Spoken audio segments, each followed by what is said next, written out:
I found. There we go. Okay, I have to go yes, and there. We're all happy in here. So welcome, welcome. This is Living and Loving Each Day Beyond Barriers, and we're actually bridging barriers is actually my real name for that. I always say beyond because I think about beyond as I think about bridging barriers. So my name is Sue Jansen. I'm so glad that you're joining us today.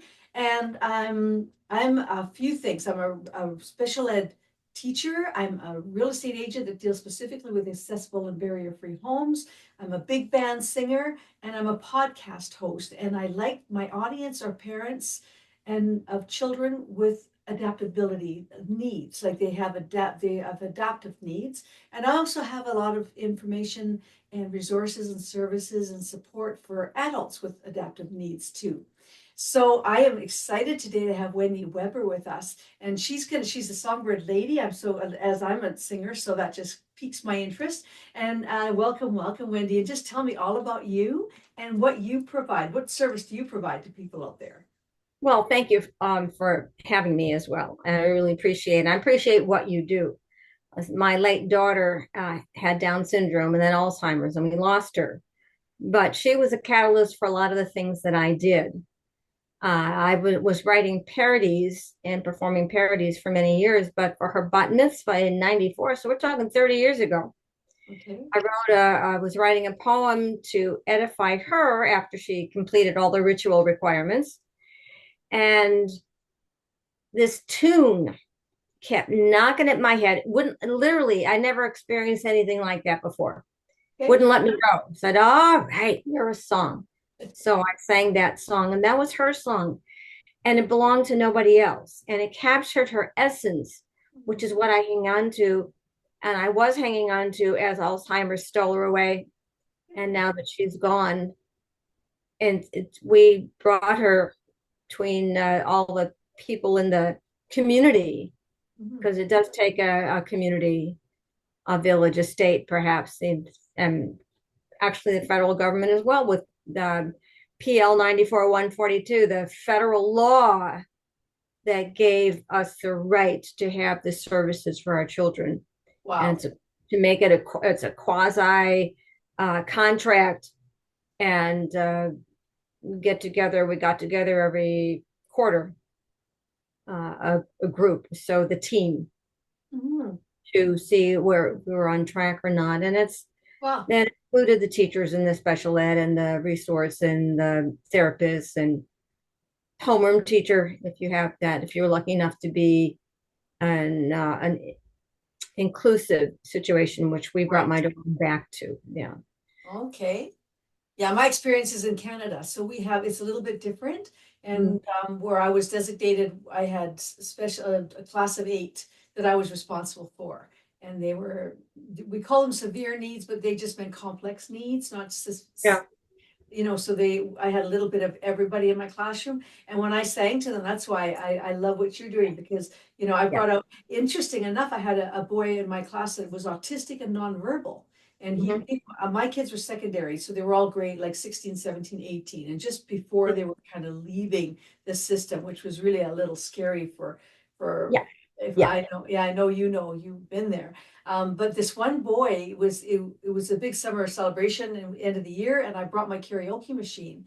And Mm. interesting, and he had never talked. I was there for the year, and he was nonverbal, and you knew he understood, and he was a really pleasant, really nice kid. And I came up and I started singing an Elvis Presley, "Since my baby left, I found a new place to dwell." And put the karaoke machine on it. He grabbed the mic from my hand, "Go down a lonely street, heartbreak hotel," and he started singing it. And all the teachers were like, we were all just amazed. He started singing the song, and he'd been nonverbal that whole year. So I know that magic of music. I love Yeah. what you're doing with that, and I love how you assigned that one song for your daughter. That must have been very special. It was, and she actually sang before she spoke. They had music therapy and art therapy at the preschool she was at, and she always liked to sing. In fact, you should have seen her doing karaoke. We would go on cruises, We'd sing karaoke, and she would sing songs that I didn't like the artist, so I didn't sing those songs, and she'd sing them. And one time she won the bottle of wine. She won the whole contest. And it took me 2 years to use it up to cooking because I don't drink.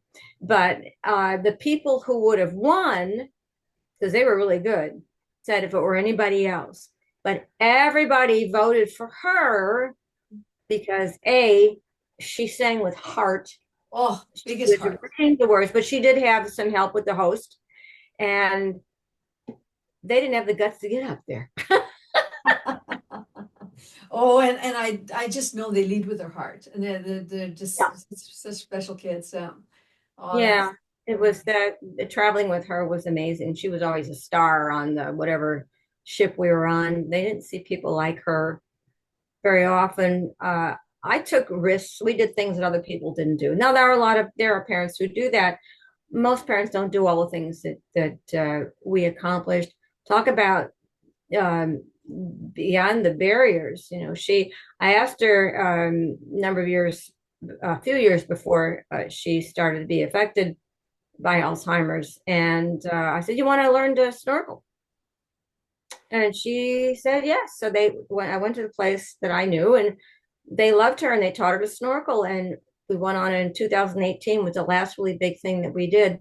We went on a trip to one of the Caribbean islands, and Honduras, I guess. And I did diving, and she did snorkeling. And when you think of something my mother said, don't miss anything. And I did what we could afford.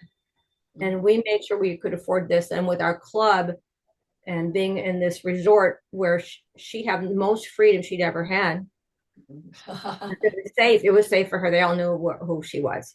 Yes. And it was amazing.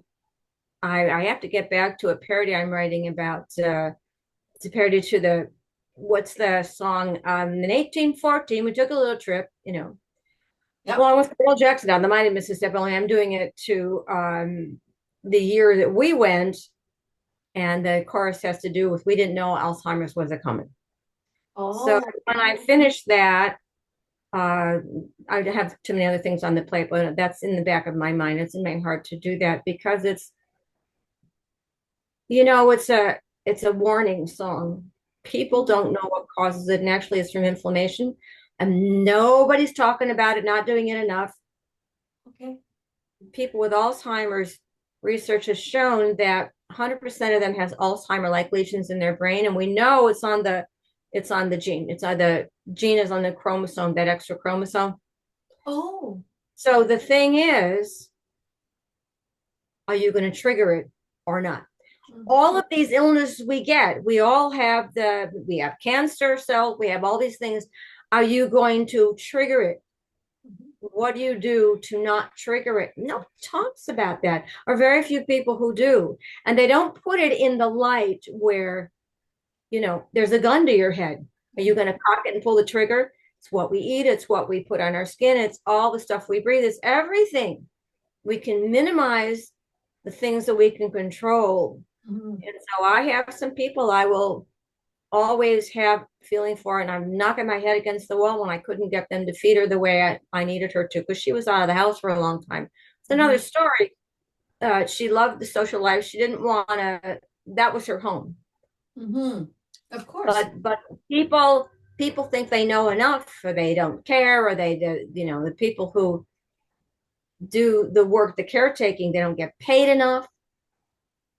Is Alzheimer's, that's actually my first time of hearing. How old did she get to?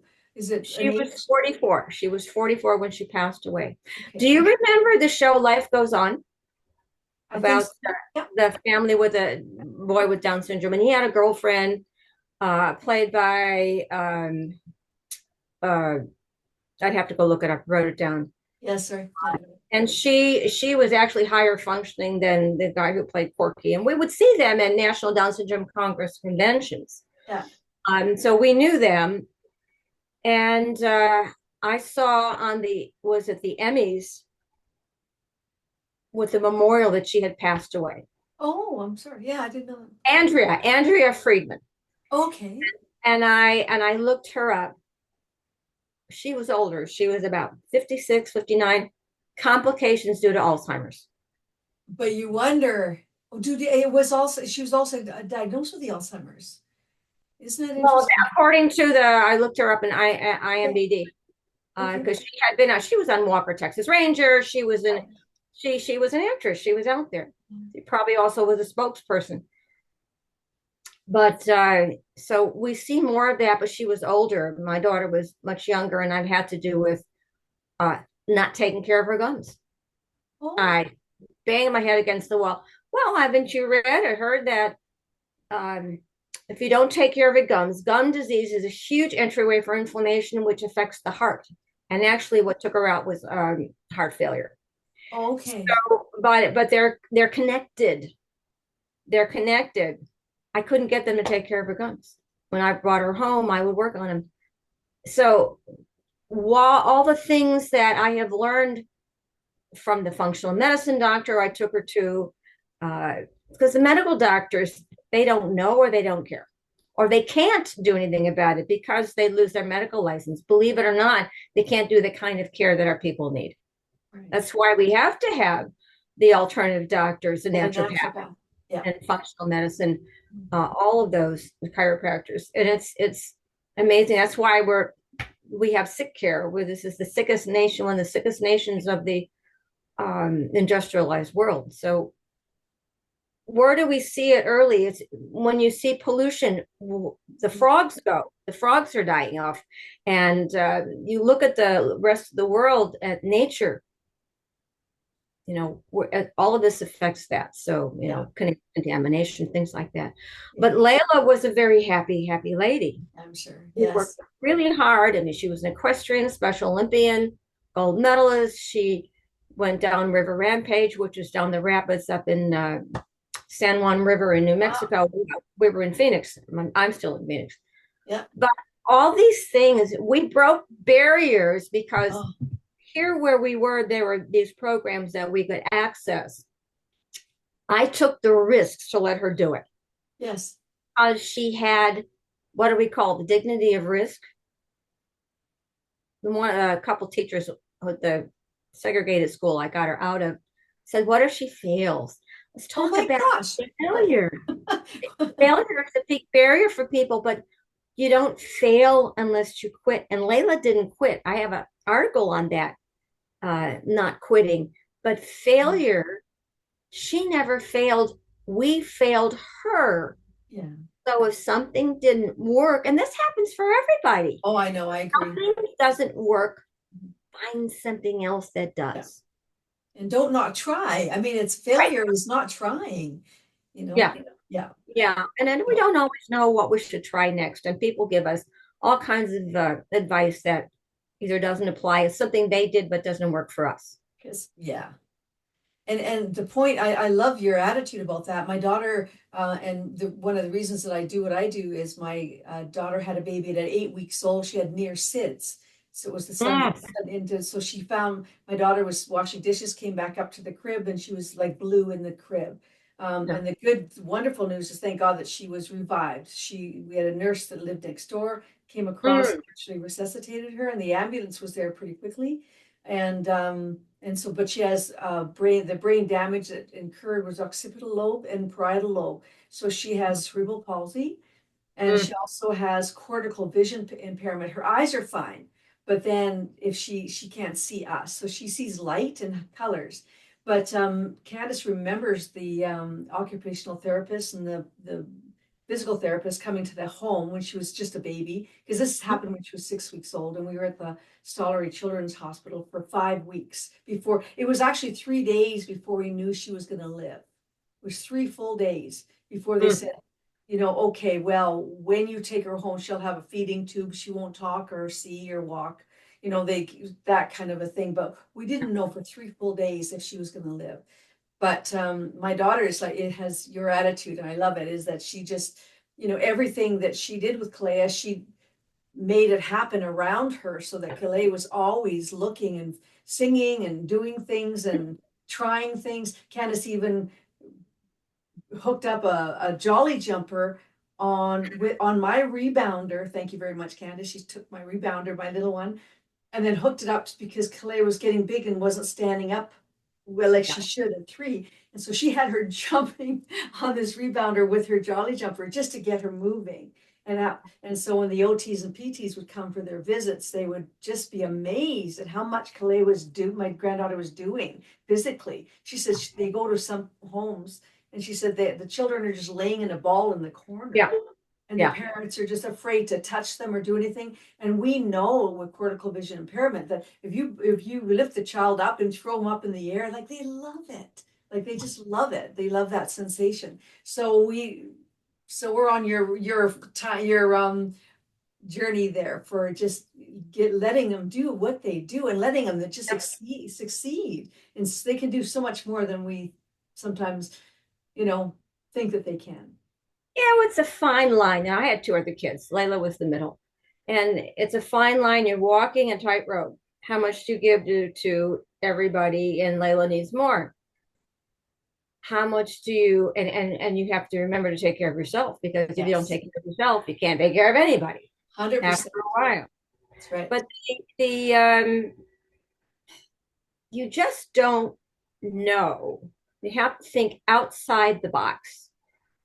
What else is going on? What services are out there? What special ed or special recreation opportunities are out there? We had actually it's pretty good here in Phoenix. It was. I don't think I'd want them in the education now because of all of the stuff going on and the lack of funding and we have a huge teacher shortage, including therapists. Made all the difference. Mm-hmm. But also the effort and inclusion, because Layla, when we brought her back to the local school to be in a classroom with an aide. Yeah. Well, it's another story about that, but yeah. She had been in a classroom with kids who didn't walk or didn't talk. They don't learn from the teachers. They learn from their peers. Exactly. But she learned a few bad words. When she brought it home, we told her that was not to use it. And, I not exactly as I stated it, but we taught her not to do that. But what a difference. She learned to read. She learned, but not with phonics. The other teachers would not move beyond phonics. She couldn't do phonics, but she could memorize. That's how she learned to read. So that's outside the box thinking. That's, I think a lot of doctors, nurses to some extent, but less so, they have these blinders on and they are protecting their investment for the training and do not do well of thinking outside those boxes. That's why we need more collaborative doctoring. We need collaborative everything, because somebody doesn't have a solution, somebody else might. My oldest daughter, she was brilliant, she still is, but we're estranged. That's another story. But she was being bored in a class and she needed to do something else. Mm-hmm. The gifted class wasn't at the time. Right. And she was sort of acting out. Because she was bored.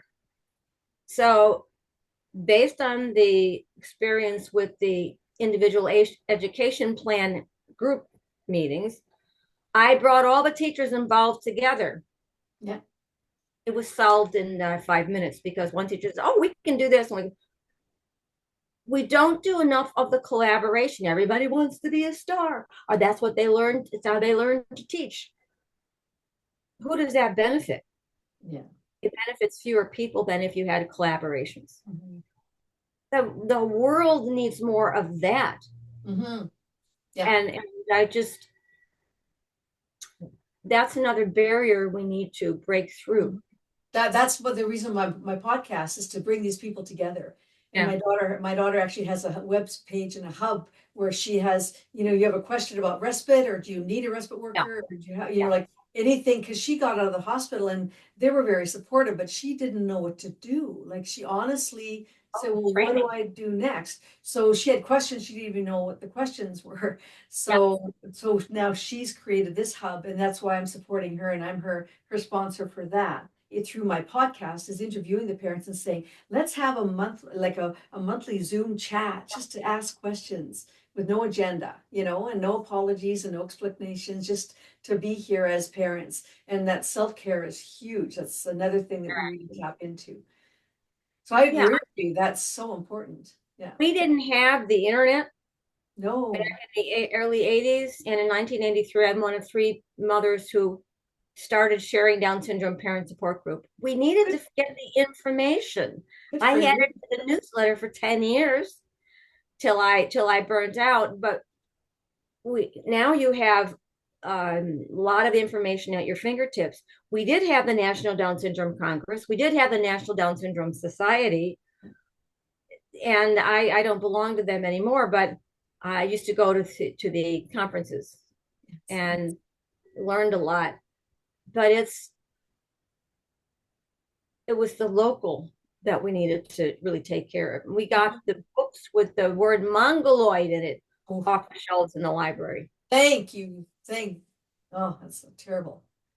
Yeah. Yeah. So another group, I didn't do that, but there was a few of the gals who did that Yeah. in the Sharing Down Syndrome Parent Support Group.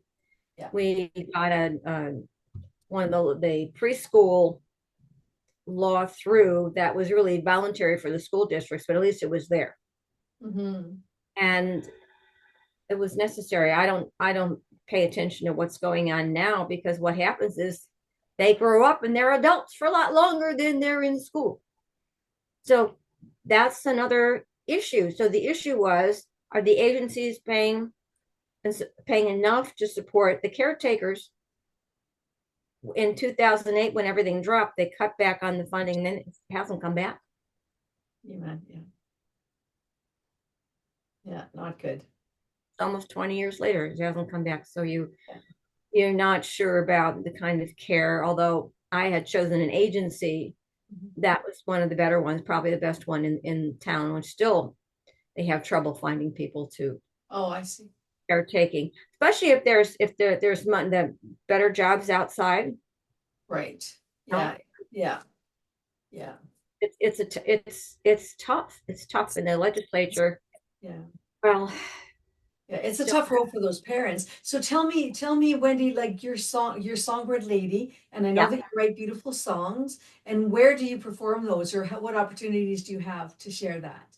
Well, Maybe. I don't go out and perform a lot. I'll perform on Zooms, but I write songs for people's stories. Okay. So I usually sing about that.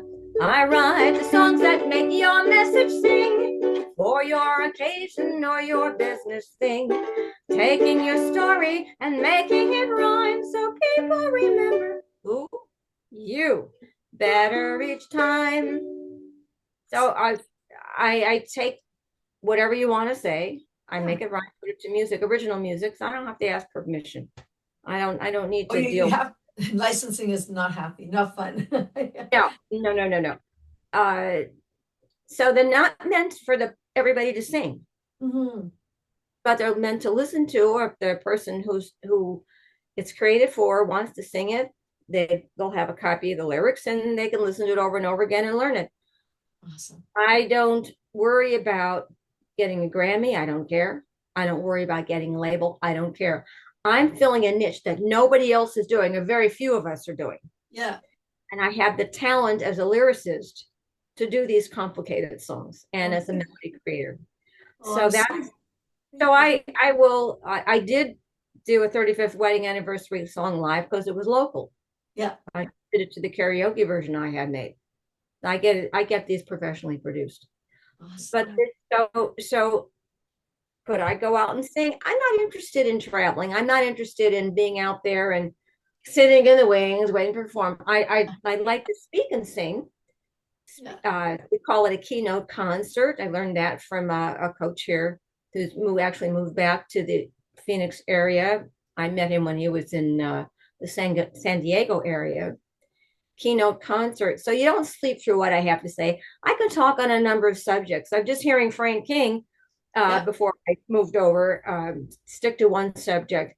But I don't know if I can do that because Yeah. everything interests me, and I'm decades older, so I have a world of experience. So, Yes. my late brother had multiple disabilities, including cerebral palsy. Okay. So I've been in the goodness. world my whole life. I know no Um, different. yeah, we're kind of surrounded by this, I know. So just before we sound like we tie up this beautiful interview, so do you have a website people can get in touch with you so that they'll know how to I, find you? I don't have a website right now. I'm going to have to recreate it, but people can email me at Wendy Weber Music. That's Weber with one B.com. That's one way. I'm on LinkedIn, Okay. Wendy Weber Music. I'm on Instagram as Wendy E. Weber because there's lots of Wendy Webers. And so on Facebook, I am Wendy.Weber, Okay. the distinction. So you can find me there. I'm also on the Easy Way platform, if you know about Easy Way, which is another place to, when I do my podcast, it'll be going out there. And Okay, that's good. by TVs, all kinds of places. Oh, good. Well, you'll have to have me on your podcast and I'll sing you a song. I do. Oh, I would love that. I would love that. And if I know something in advance, I am great at harmony. I just as Oh, soon be in the background harmonizing. wouldn't that I be don't nice? have to be the star. That's why I like singing in choir, Oh, which is yes. what helped me get through the really tough times singing in choir. Oh, good for you. Well, you're an inspiration and you're exactly the kind of guest that I love to have on my podcast. So thank you so much, Wendy, for being here today. And everybody, Thank you. thank you for joining in. And I'm a Thank you Sue for doing the Jansen. work that you do. Oh, That we need more people like you. And I I appreciate it. appreciate that. Thank you so much. I really appreciate it. I appreciate you. Thank you so much. So I'm SueJansen.ca if you want to find me, have a conversation with me as well, way up in Canada. So again, thank you everybody for joining us. Thank you, Wendy, so much for being here today. So good to see you. Bye.